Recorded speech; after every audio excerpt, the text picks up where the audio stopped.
হাইলাকান্দিতে বরাক নদীর ভাঙন তীব্র আতঙ্কে কালীনগর চতুর্থ খণ্ড। হাইলাকান্দি জেলার কালীনগর চতুর্থ খণ্ডের কাটাখাল সিংহপুর এলাকায় বরাক নদীর ভাঙন ভয়াবহ আকার ধারণ করেছে। বিষ্ণুপ্রিয়া মণিপুরী অধ্যুষিত গ্রামটি এখন চরম ঝুঁকির মুখে। স্থানীয়দের দাবি, গত কয়েক বছরের শতাধিক বাড়ি নদী গর্ভে বিলীন হয়েছে। বর্তমানে পূর্ব কালীনগর এলপি স্কুল সংলগ্ন প্রায় 1500 মিটার এলাকা মারাত্মক ভাঙনের কবলে। গ্রামবাসীরা অভিযোগ করেন, বিষয়টি একাধিকবার জানানো হলেও স্থানীয় জনপ্রতিনিধিদের মধ্যে কার্যকর উদ্যোগ নেওয়া হয়নি। ফলে ক্ষোভ বাড়ছে এলাকায়। এই পরিস্থিতিতে বাসিন্দারা মুখ্যমন্ত্রী হিমন্ত বিশ্ব শর্মা, জলসম্পদ মন্ত্রী পিচু হাজারিকা দৃষ্টি আকর্ষণ করছেন। তাদের আশঙ্কা, দ্রুত ব্যবস্থা না নিলে শিলচর বদরপুর 37 নম্বর জাতীয় সড়ক এবং নিকটবর্তী রেল লাইনও ভাঙনের ঝুঁকিতে পড়বে। গ্রামবাসীদের একটাই দাবি, অবিলম্বে নদী ভাঙন রোধে কার্যকর পদক্ষেপ নেওয়া হোক, নচেত বড়সড় বিপর্যয় অনিবার্য। बसा है वो भी जाने वाला है। अभी अभी अभी दो दिन में बारिश हुआ, इस बारिश में फिर बंगना शुरू हो गया। अभी जाके पहुंच जाएगा, नया घर में पहुंच जाएगा। पहुंचते पहुंचते अभी 20 मीटर रह गया है। अब वो नया घर भी ले जाएगा तो फिर वो कहाँ जाएगा, नागरिक जाएगा कहाँ? पीछे है नेशनल हाईवे, उसके पीछे है Hailakandi road, railway road line है, और जाने का कोई घर बसाने का जगह ही नहीं है।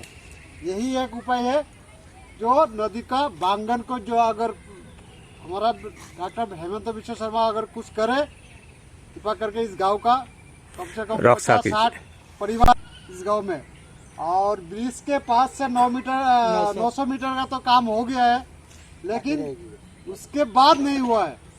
बीजेपी पार्टी है, हमारा प्रधानमंत्री बीजेपी नरेंद्र मोदी जी है, और हमारा सीएम जो है अपना डॉक्टर हेमंत विश्व शर्मा है। लेकिन हम बीजेपी पार्टी होने के बावजूद भी हमारा गांव का हालत ये है। তখন আর বৃষ্টি দেওয়ার কারণে এই অবস্থা হয়েছে। ভাঙ্গিয়া আরো বেশি নাই, 5 মিটার বাকি রয়েছে। আমরা গড় পাইতো ও গড় ভাঙ্গিয়া যাইব, আরো বেশি নাই, 5 মিটার বাকি রয়েছে। এরকম অবস্থা এলে আমরা আর কতদিন এখানে বাস করিয়া থাকবো? আমরা তো আর যাওয়ার মতো কোনো রাস্তার পিছনেও আর কোনো জমিন নাই। রাস্তায় রাস্তায় রাস্তায় রাস্তায় কোনো জমিনেই নাই। আমরা থাকবো কোন জায়গায়? আগে এই এই হাইলাকান্দি জেলার খাইলনগর চতুর্থ খণ্ড সিংহপুর, এখানে কি কাজ হয়েছিল আগে নদীর ভাঙনে? 900 মিটার এইদিকে কাজ হয়েছিল, আর এইদিকে বাকিগুলা তো এইদিকে অনুমানিক কত পরিবার আছে? এই 50-60 পরিবার। এই সাইডে এই বৃষ্টির ফলে, এই বৃষ্টি দেওয়ার সঙ্গে সঙ্গে এই ভাঙ্গে যার, হ্যাঁ, বৃষ্টি দেওয়ার সঙ্গে সঙ্গে এই ডেইলি ভাঙ্গি ভাঙ্গি ভাঙ্গি ভাঙ্গি এতটুকু যাইতে। যে বৃষ্টি দেওয়ার পরে যে এই যে নদীর যে ভাঙ্গাটা মানে শুরু হয়ে গেছে গিয়া, যে বিগত 4-5 বছর আগে তো ভাঙ্গি ছিল না। বর্তমানে এই যে রেল ব্রিজটা গিয়া 900 মিটার কাজ করার পরে এই জায়গাটা মানে ভাঙ্গা শুরু করছে। এই জায়গাটার মধ্যে আগে আসলো বিগত 20 বছর আগে এই যে জায়গাটা মানে একটা এলপি স্কুল আসলো, 38 নং পূর্ব কালীনগর এলপি স্কুল। এই স্কুলটা এখন ভাঙানোর পরে এই স্কুলটা এখন এনডির দ্বারা গেছে গিয়া। এখন বর্তমানে আমরা যে বাসা যেগুলো আমরা বানাইছি, এইগুলা বর্তমানে বাঙ্গন থেকে মোটামুটি 20 মিটার, অনলি 20 মিটার আছে। বিগত মনে করো আরো 2 বছর পরে মানে এইগুলো জায়গাটা রইতে না পারে।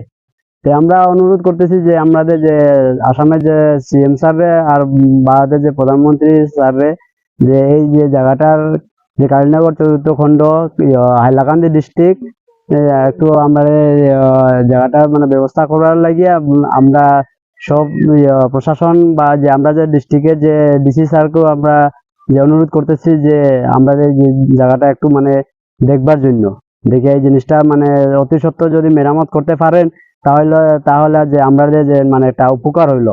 নাইলে যে আমরা যে গ্রামবাসী যে এখন এইখানে বর্তমানে যে 50-60 জন পরিবার যে আছে, এইগুলা যে পিছনে যাইবার রাস্তাও নাই, যে পিছনে ন্যাশনাল হাইওয়ে আছে, এর পিছনে আমরা যে রেলওয়ে ডিপার্টমেন্ট আছে, এর পিছনে আমরা যে বিল যে আছে, আমরা যে গড় বানানোর জায়গা আর নেই। আপনারা দেখা হয়েছিল আগে এখানে নদী পারে গোড়া ছিল, এটাও কি ভাঙ্গে লয়ে গেছে? হ্যাঁ, এখানে কোথায় থাকতেন? এখন আমরা যে এনডির দ্বারা মানে সব এনডির দ্বারা গড় বানাইছে। মোটামুটি এখানে 20 পরিবারের মতন সব গিয়া মানে এনডির দ্বারা মানে গড় বানাইছে। এখন এই যে বাঙ্গনটাও এখন এনডির দ্বারা যাইতেছে মোটামুটি 20-30 মিটার। আপনারা আগে এই ভাঙ্গন নিয়ে আপনারা কোনো বিধায়কের পাশে গেছিলেন? না আগে তো আমরা গেছি না, আগে গেছিল যে এই যে আগে যে কাজ যে শুরু হয়েছিল শিবু শর্মা যে তাই নিয়ে সময় কইছিল যে 500 মিটার বা পুরো সমস্ত গ্রামেই এই কাজটা শুরু হবে, কিন্তু এই যে অনলি 900 মিটার কাজ শুরু হইয়া এরপর বন্ধ হয়ে গেছে ইয়া।